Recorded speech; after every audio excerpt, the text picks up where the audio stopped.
قرآن کے دامن کو تھامنا ہی نجات کی ضمانت ہے۔ امام ترمذی نے حضرت علی المرتضیٰ سے حدیث تخریج کی ہے کہ حضور قرب قیامت کے تذکروں سے لوگوں کو آگاہ کر رہے تھے، تو عرض کی حضور پھر اس دور میں بچنے کی صورت کیا؟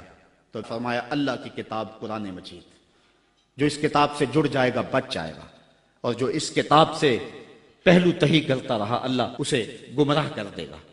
یہ وہ پاکیزہ کتاب ہے جو روشنیوں کا منبع ہے۔ قرآن مجید کے 5 حق ہیں، اس پہ الگ بحث کی جا سکتی ہے، لیکن میں ایک بات آپ کے سامنے رکھنا چاہتا ہوں بڑے درد دل کے ساتھ کہ کیا ہم نے قرآن مجید کے حقوق کو پہچانا؟ آج ہم قرآن مجید کے ساتھ جو اس کتاب ہدایت کا تقاضا تھا کیا ہم نے پورا کیا؟ یہ بات درست ہے کہ گھر میں قرآن ہوگا تو برکتیں اتریں گی، اس بات کا بھی کوئی انکار نہیں کرتا۔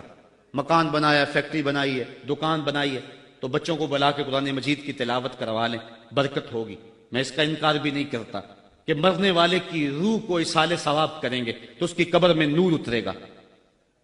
یہ بات بھی درست ہے کہ قرآن کے نور کے مقابلے میں کوئی ناری مخلوق نہیں ٹھہر سکتی، اس کے الفاظ کا دم کریں تو شفا نصیب ہوگی۔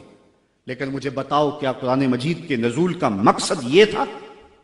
آپ کے شہر اقبال میں ہوں، اور اقبال سے پوچھ لیتے ہیں، بڑی خوبصورت بات کر گیا۔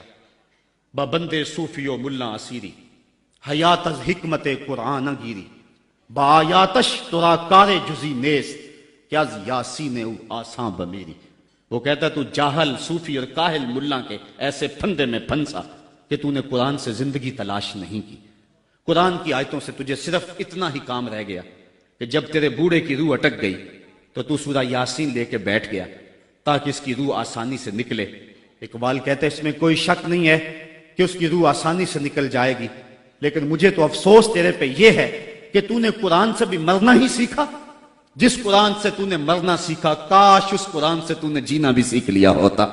اس کا ایک ایک حرف زندگی بخش ہے، اس کا ایک ایک لفظ نور بانٹتا ہے، حیات آفری ہیں اس کی آیتیں، اور یہ کتاب برکت ہی نہیں، کتاب ہدایت بھی ہے، یہ کتاب رحمت لوگوں کو زندگیاں دیتی ہے، حیات بخش ہے یہ کتاب۔